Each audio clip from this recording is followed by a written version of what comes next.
Hey guys, welcome to study IQ। Now आपको बताऊंगा कि जो 10+2 सिस्टम है हमारे स्कूल्स में, ये रिप्लेस किया जाएगा बहुत ही जल्द बाय 5+3+3 सिस्टम।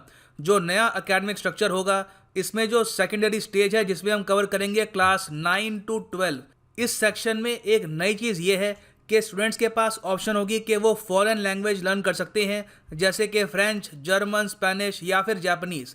इंटरेस्टिंग बात यह है कि इनिशियली जब 2019 में नेशनल एजुकेशन पॉलिसी का ड्राफ्ट आया था, तो उस वक्त उसमें एक और लैंग्वेज भी शामिल थी। ये थी चाइनीज़ लैंग्वेज। जब मैं कहता हूँ चाइनीज़ लैंग्वेज, तो ऑब्वियसली हम यहाँ पे बात कर रहे हैं मैंड्रिन की, मगर ज़्यादातर इन जनरल हम यहाँ पर चाइनीज़ लैंग्वेज बोलेंगे इस वीडियो में। सो ड्राफ्ट में चाइनीज़ लैंग्वेज थी, और जब पॉलिसी आई तो उसमें चाइनीज़ को ड्रॉप कर दिया गया। और यहाँ पे आपने बहुत से आर्टिकल्स देखे होंगे कि new education policy drops Chinese after listing it in the draft version.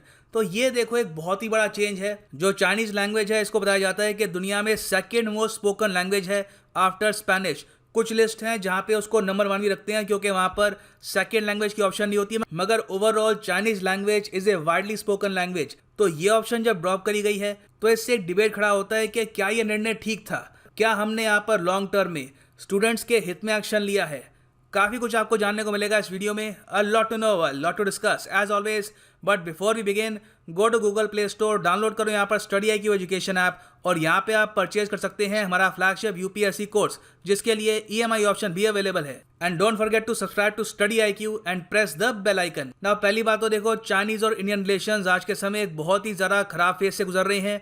Worst phase since 1970s। जो गलवान वैली में इंसिडेंट हुआ है, जहां पर इंडिया के 20 जवान वीरगति को प्राप्त हो गए, उसके बाद से हमने देखा है कि पूरे इंडिया में एंटी चाइना सेंटिमेंट्स खड़ी हो गई हैं, और मास स्केल पर यह भी कोशिश की गई कि जो चाइनीज़ गुड्स हैं, उनके जो प्रोडक्ट्स हैं, उनको बॉयकॉट किया जाए। हालांकि वो जो मुहिम है इतनी सक्सेसफुल हुई नहीं है। सरकार ने अपनी तरफ से एक निर्णय ये बहुत अच्छा लिया है कि जो चाइनीज़ ऐप्स हैं इंक्लूडिंग टिकटॉक, इसको बैन कर दिया इन इंडिया। मगर गलवान वैली से पहले भी आप अगर देखो तो एंटी चाइनीज सेंटिमेंट्स काफ़ी लंबे समय से बनी हुई थी। जब से चाइना ने कश्मीर का इशू उठाया इन UNSC फॉर पाकिस्तान, उसके अलावा पाकिस्तान ऑक्यूपाइड कश्मीर में डैम बनाए, CPEC यहाँ से गुजर रहा है, फिर नेपाल में इंटरवेंशन, तो बहुत से इशू को लेकर आज के समय इंडिया में एंटी चाइनीज सेंटिमेंट्स पीक पर हैं। और ना सिर्फ इंडिया में, इवन USA में कोरोना वायरस की वजह से आज के समय बताया जा रहा है, ये लेटेस्ट डेटा आया है बाय प्यू रिसर्च सर्वे, ये कह रहे हैं कि USA में भी हिस्टोरिकल हाई पर है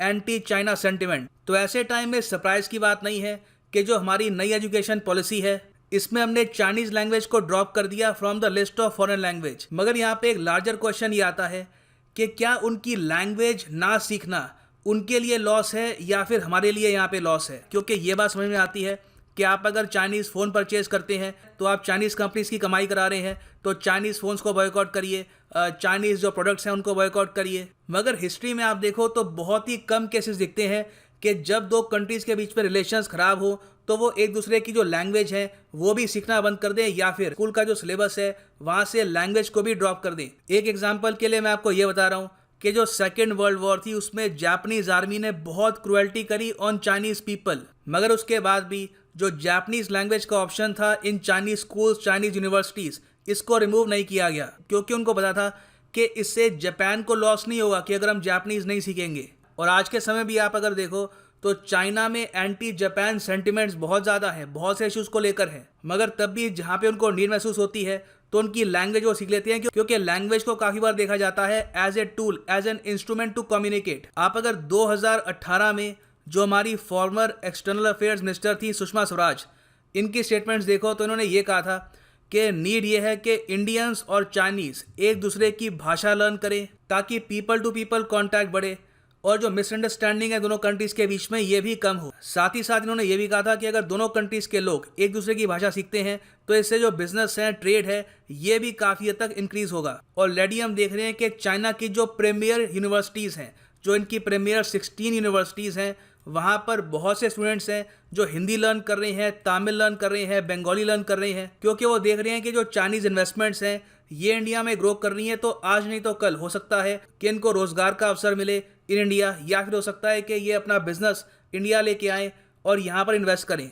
अगर हम सिर्फ हिंदी की बात करें तो चाइना की जो प्रीमियर यूनिवर्सिटीज़ हैं, अगेन यहाँ पे मैं प्राइवेट यूनिवर्सिटीज़ और जो स्कूल्स हैं और जगह उसकी बात नहीं कर रहा, जो इनकी टॉप यूनिवर्सिटीज़ हैं उसकी अगर मैं बात करूं तो 400 स्टूडेंट्स ने एनरोल किया था फॉर हिंदी लैंग्वेज कोर्स। और 2017 में इंडिया और चाइना ने एक लैंग्वेज का एमओयू भी साइन किया था जिसमें हिंदी लैंग्वेज कोर्स को इंट्रोड्यूस किया जाएगा एट लीडिंग चाइनीज यूनिवर्सिटीज। और ये एमओयू एक्चुअली इनिशियली साइन हुआ था 2012 में, 2017 में इसको एक्सटेंड किया गया। और जो लैंग्वेज डिप्लोमेसी है ये काफ़ी बार मेंशन भी करी गई जब शी जिनपिंग और नरेंद्र मोदी की बातचीत होती थी at various informal summits. For example यहाँ पे आप देख पाएंगे जो चाइनीज स्टूडेंट्स हैं यहाँ पर अपनी जो हिंदी स्किल्स हैं ये डेमोन्स्ट्रेट कर रहे हैं। तो आप अगर देखो पिछले 5 साल में जितना चाइना को प्रमोशन नहीं मिला इंडिया में, उससे कहीं ज़्यादा इंडियन लैंग्वेजेस को प्रमोशन मिला है चाइना में, क्योंकि वो लोग जानते हैं इंडिया एक वास्ट मार्केट है, बहुत ही जल्द दुनिया का मोस्ट पॉपुलेटेड कंट्री बन जाएगा। ऑलरेडी आप अगर देखो तो इन टर्म्स ऑफ पीपीपी ये दुनिया की तीसरी सबसे बड़ी इकोनॉमी है आफ्टर चाइना एंड यूएसए। और कुछ एस्टिमेट्स ये भी बताते हैं कि 2050 तक या फिर इवन 2040 तक इंडिया या तो दुनिया की सेकेंड लार्जेस्ट या फिर लार्जेस्ट इकोनॉमी भी बन सकता है। It is a possibility. तो इतने बड़े मार्केट को इग्नोर करना एक बहुत ही अच्छा आइडिया है नहीं, क्योंकि देखो आप अपने जो नेबर्स हैं उनको चेंज कर नहीं सकते।